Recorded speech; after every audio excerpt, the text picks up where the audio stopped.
Hey guys, we're out here today on the set of the movie Pop-Up. It's a feature film being shot out here in Newcastle today. We've been invited along to help out with the audio. So we're going to be doing a bunch of tutorials so you'll be able to hear what road mics sound like in a real situation once the feature film is actually released. So we've just been shooting a couple of scenes using the blimp and the NTG3, and we'll be able to post some clips so you can check it out.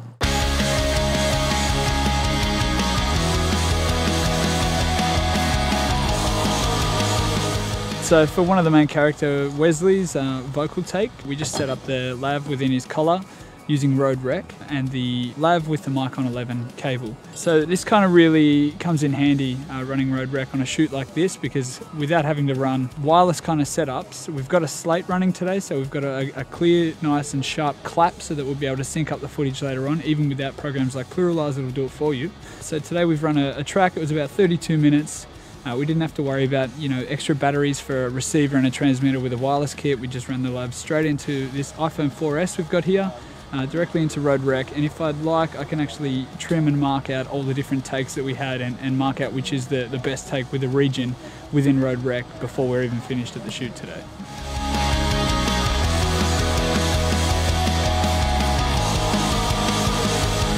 Alright, so for this shot, we've got quite a tight frame and it's moving forward. Want to get the mic nice and close because it's a phone call, we'll be speaking pretty quietly. So what I've done is I've just checked my frame line, and then I look in the distance at a kind of distant marker or object, and that's where I place the very tip of the mic, just so that I know I'm not going to go into frame. So for here I've got like a little mark on the tree up there, a little leaf kind of stuck to the tree, and I'm looking in the distance past the actual blimp itself, just to make sure that I'm not going to dip into frame, and then I know that I'm totally safe for the whole shot. Edith, it's Wesley. I just called to say sorry for everything. But as usual, you're not answering, so I guess this is farewell.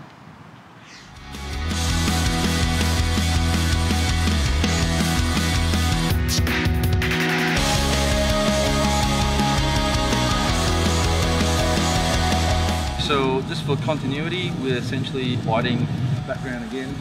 In this case we're taking a daylight 1000, which is equivalent of 1K light, and just throwing a bit of light just to shape the background a bit, so that sort of ties in with the earlier shots that we did today. So little things like that go a long way when you actually trying to just create that continuum that will match the other shots as well. So there you go, Brunel.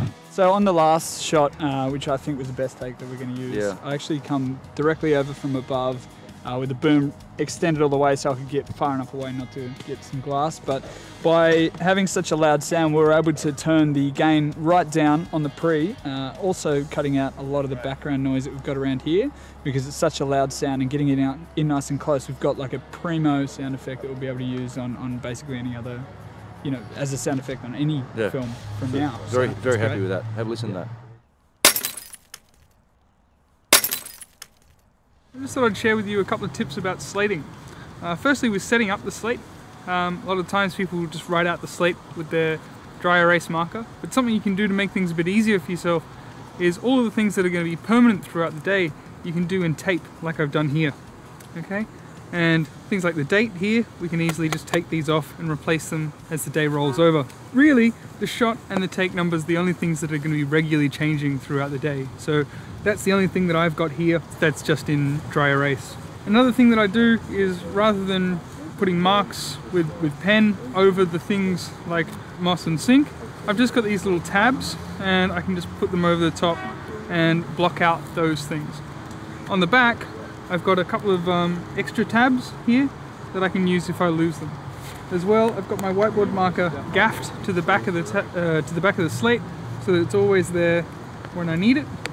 And on the back of the whiteboard marker is a little bit of chamois that I can use to wipe off. Another thing I do is just to make sure that I can remember which take we're up to. I've got a bit of a system that I use. So for example, take one, I'll write take one, and I'll put a spot next to it. When we're about to roll, I'll wipe that spot off. Okay, and that means that we're about to go. After I slate, I strike the number, and that means I'm ready to go. On the next take, I'll write 2, put a spot next to it. As we're about to roll, I'll strike the spot. After I've slated, I'll strike the number. That way, I always know where I'm at with my slating procedures.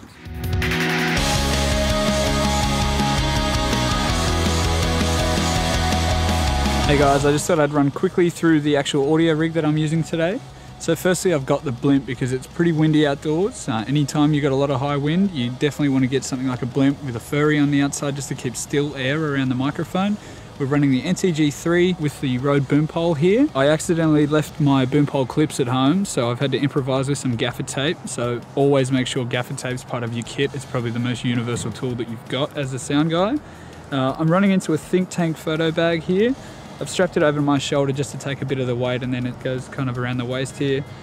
Recording audio with the Korg MR1000 1-bit recorder. It's got really nice pre's and it enables me to actually export all the way up to 192K if I want. Not that I often use 192K, usually up to 48K is fine for any of my audio exports. I've got a couple of spare NT5s here just in case I need to do some indoor dialogue. Also I've got some furries in the kit, the WS8 which is a windshield for the NT5 in case we do anything outdoors where there's a lot of reverberant kind of sound.